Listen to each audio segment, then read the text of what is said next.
your app store, and it is absolutely easy to use. It's actually plug and play, so there's no excuses. Just do it right now when I'm still on air, when I've reminded you, so you don't forget.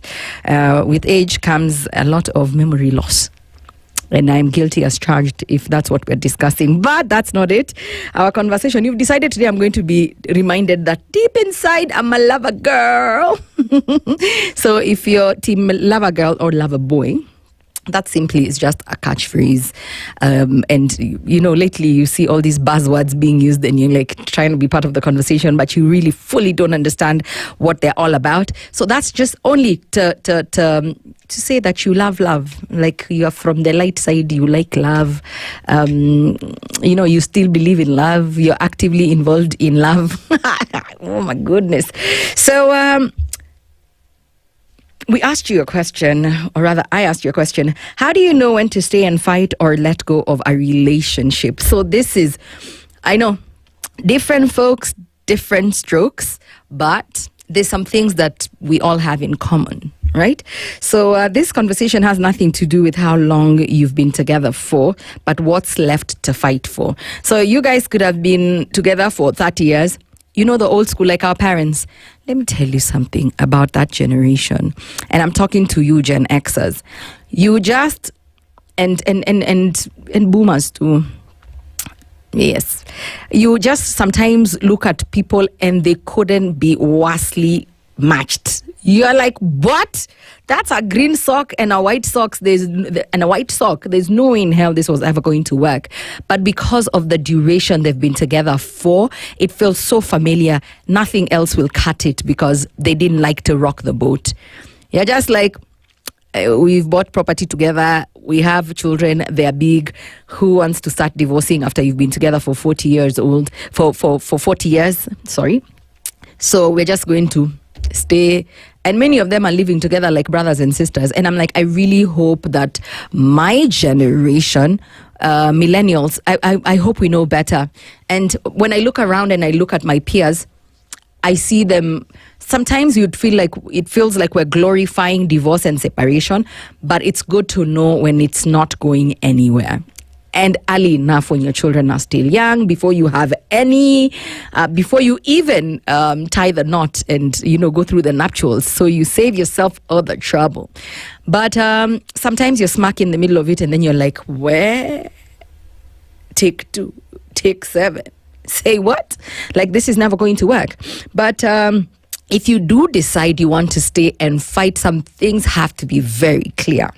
Very clear for the both of you, for both parties. You know how people get to this point is when every single time you have an issue you're supposed to iron out, you decide not to. And I'm going to tell you that my generation, millennials, we are guilty as well. Sometimes we prefer peace more than understanding. Like, you're just like, I'm too tired, nimetoka standard group PLC na shida zetu mingi sana, naweza kuzi alphabetize na nizieke kwa scroll. You understand? And every other office and anybody who's working, or you're even in school, you have your dynamics and your challenges in the organization where you go to every day, right? So you're coming from that, and then you're coming home, and then you all have a tiff where do you get the strength, the stamina, and the courage, right? And the time sometimes, because Nairobi traffic is that one is awful.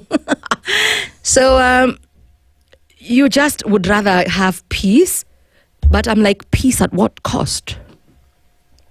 So you go to people's houses and you can just tell everybody is like tiptoeing around the others.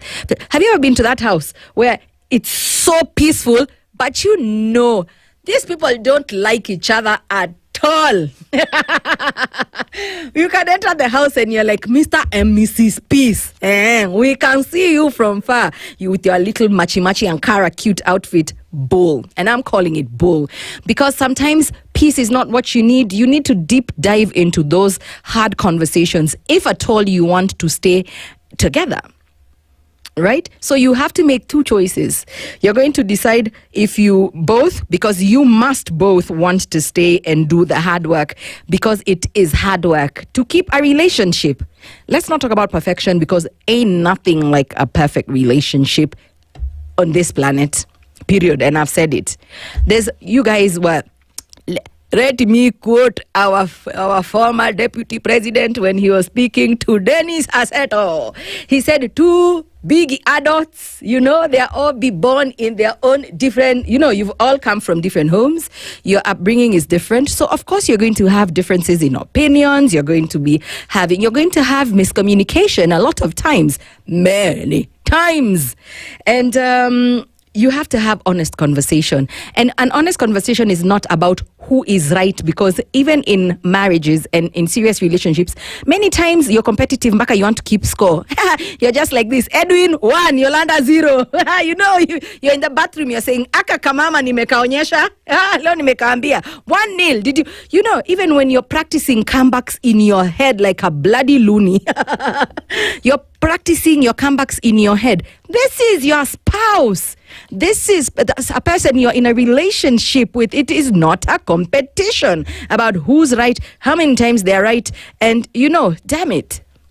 I'm going there today. I'm just trying to watch my language can get colorful. I forget the mic is on. But there's things that are fixable, like misunderstandings and differences in opinions. That's okay. Cindy, like green or orange, let's use this road or the other road. Those are things that you can iron out. Maybe you guys are both going through different times in your lives. Sometimes, let me tell you, most times people are divorcing because you're both in two totally different times and periods in your lives, but you're not empathetic of the other. You understand? Like, for instance, you two have an age difference. One already has their career accomplishments. Maybe they are settled in their career. And one of you is on the come up. So someone is going to be toiling harder. Someone is going to be coming home late in the night. Someone is probably not even going to be mentally in that home. But the other one, because it is a partnership after all, has to know that the difference between me and her, or her and I, whoever is on the come up, let me just give them some grace. That's what you all call it. Let me give them some grace because of where they are in their lives. They already have so much they're juggling. Of course, don't throw this at me. Everybody's going through something. But I'm just saying, it's good to be empathetic of the other. This man has not seen a good day for the longest time. He's maybe a wheeler dealer. He's not in between jobs. He's never had a formal job, but he's a hustler. And things have been happening to him maybe at the onset, but he has had a very long dry spell. Edwin is just 5 years of no deal in Aingiana. Yeah, now you're like, now this church mouse. My church mouse. Yeah, you have to be empathetic of the situation. But we all go home with our daggers, and then you even forget sometimes to simmer down before you enter your house because you're on crunch time. And I know that because I know sometimes you're in your workplace and you're literally fighting for your dear life. Yeah? And then you're going home with the same energy.